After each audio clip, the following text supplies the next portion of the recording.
आप सभी का एग्जाम्पल 91 में स्वागत है साथियों।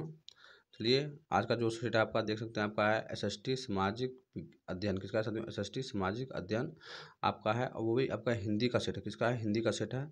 संपूर्ण एनसीईआरटी बेस है साथियों, और पेपर में 15 सवाल पेडागोजी पूछता है, उसमें कम से कम तो 10 प्लस आने की प्रबल संभावना है। इसलिए आप लोग जो भी एग्जाम्पल 91 पर नए हैं तो चैनल को लाइक सब्सक्राइब जरूर से जरूर कीजिए, क्योंकि बहुत इंपॉर्टेंट है एग्जाम की दृष्टि से, क्योंकि प्रीवियस ईयर क्वेश्चन है और ओरिजिनल क्वेश्चन है साथियों। बहुत आदमी क्या करता है, हल्का हल्का क्वेश्चन सेट कर लेता है, उसके बाद पढ़ाता है, लेकिन हम लोग ओरिजिनल क्वेश्चन पढ़ाते हैं साथियों। इसलिए आपका 12 जनवरी 2023 का प्रीवियस ईयर क्वेश्चन है साथियों। चलिए हम लोग बिना टाइम वेस्ट किए डायरेक्ट क्वेश्चन के चलते साथियों। आपका कौन सा सेट का है? तो 12 जनवरी। कब का साथियों? 12 जनवरी 2023 का जो हुआ था साथियों ऑनलाइन शिफ्ट, उसकी उसी का है साथियों। इसलिए ध्यान अच्छा से भगाना नहीं है। बहुत इंपॉर्टेंट क्वेश्चन लेकर आए साथियों, एग्जाम में पूछने की संभावना रहेगा, इसलिए आप लोग ध्यान से पढ़िए। चलिए क्वेश्चन नंबर 1 में बोला गया गहन पाठन। गहन पाठन का एक कौशल है जो डैश डैश की ओर संकेत करता है साथियों। गहन पाठन जान रहे हैं आप लोग? गहन पाठन में समझना, गहन पाठन यानी कि गहन पाठन का मतलब ये हो जाता है कि पाठ्य वस्तु को गहरी समझ प्राप्त करने के लिए पढ़ना साथियों। गहन पाठन का मतलब यही होता है साथियों। और उसके बाद चलिए हम लोग नेक्स्ट क्वेश्चन के चलते हैं। नेक्स्ट क्वेश्चन में आपका बोला गया है विस्तृत जानकारी। क्या साथियों? विस्तृत जानकारी के लिए पाठ्य वस्तु को पढ़ना, डाइजेस्ट करना था साथियों। विस्तृत जानकारी आप लोग हम लोग अभी वहीं पढ़े थे। घन पाठन उसी तरह विस्तृत जानकारी मतलब होता है विस्तृत तौर पर पढ़ना, नहीं गहन करके पढ़ना। इसलिए आपका हो जाएगा साथियों गहन पाठन। क्या होगा साथियों? विस्तृत तौर पर आपका गहन पाठन हो जाएगा साथियों। इसलिए आपका दो सही हो जाएगा साथियों। चलिए हम लोग नेक्स्ट सवाल को चलते साथियों।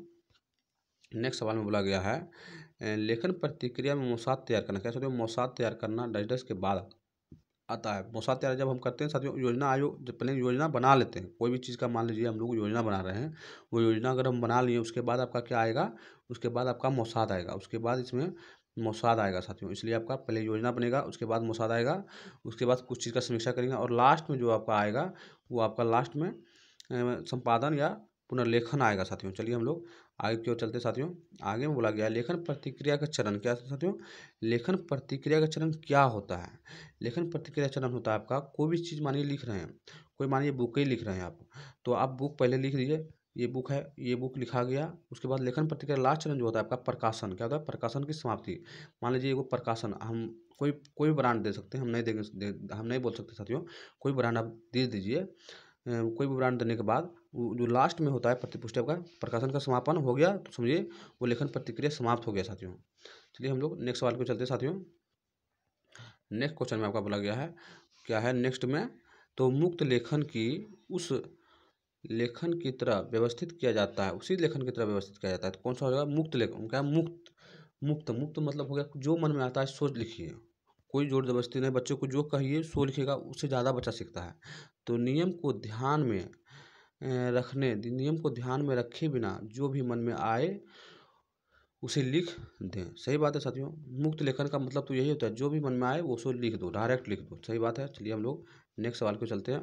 नेक्स्ट क्वेश्चन में आपका बोला गया है एक भाषा शिक्षिका अर्थ के समझ के बजाय वाक्य की संरचना को याद करवाने पर बल देती है। कोई भी वो टीचर है, वो जो है ना, अर्थ को समझने की वजह से, अर्थ को समझाने की बजाय वो याद कराने पर ज़्यादा बल दे रहा है, ज़्यादा बल दे रहा है। तो वो किस प्रकार का करवा रहा है साथियों? किस प्रकार का कौशल करवा रहा है उसी के बारे में है। तो आपका जो होगा आपका व्याकरण अनुवाद विधि। क्या होगा साथियों? याद से संबंधित जैसे आता है, याद हो गया, प्रत्यक्ष विधि हो गया, वो सब में आपका व्याकरण अनुवाद विधि होता है साथियों। चलिए हम लोग नेक्स्ट सवाल की ओर चलते साथियों। नेक्स्ट सवाल में बोला गया है कि भाषा की ध्वनि की सबसे छोटी इकाई क्या होता है? भाषा की ध्वनि की सबसे छोटी इकाई होता है पूरा स्वनिम्न। क्या होता है साथियों? स्वनिम्न होता है साथियों। बहुत इंपॉर्टेंट है ये, हरदम कोई ना कोई सेट में मिलवे करेगा साथियों, स्वनिम्न होगा साथियों। इसलिए हम लोग नेक्स्ट सवाल को चलते हैं।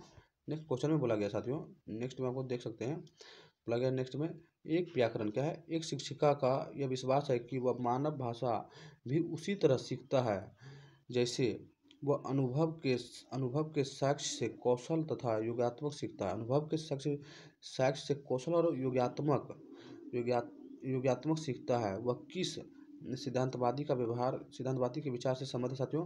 तो ये स्किनर महोदय। कौन कहते थे साथियों? तो ये स्किनर किए थे, स्किनर ही दिए थे ये इस तरह का व्यवहारवादी साथियों।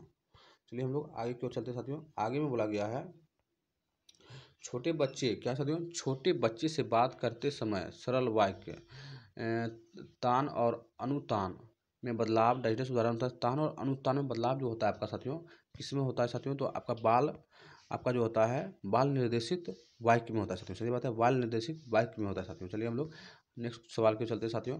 नेक्स्ट सवाल में बोला गया है, देख सकते हैं, बहुत इंपॉर्टेंट सवाल है। बोला गया सीखने की वह अक्षमता है जो वाक्य ध्वनि की पहचान को प्रभावित करता है, जिससे पढ़ने की समस्या उत्पन्न होता है साथियों। तो पढ़ने की समस्या से सबसे पहले पढ़ने की समस्या अगर उत्पन्न होगा तो आपका डिसलेक्सिया होगा साथियों। क्या होगा, डिसलेक्सिया होता है। और चलिए हम लोग डिस्ग्राफिया समझते हैं। डिस्ग्राफिया जो है आपका साथियों आपका लिखने में, किसमें साथियों, किसमें साथियों, लिखने में संबंधित होता है।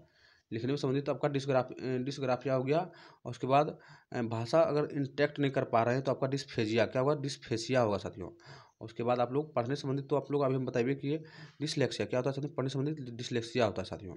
और डिसकैलकुलेटरिया जो होता है आपका, वो होता है गणित पैटर्न के प्रतीक नहीं समझ रहे हैं तो आपका कैलकुलेटरिया की बीमारी होता है साथियों। चलिए हम लोग नेक्स्ट सवाल को चलते हैं। नेक्स्ट बोला गया है कक्षा 6 के शिक्षार्थी उच्चारण में त्रुटियां करता है।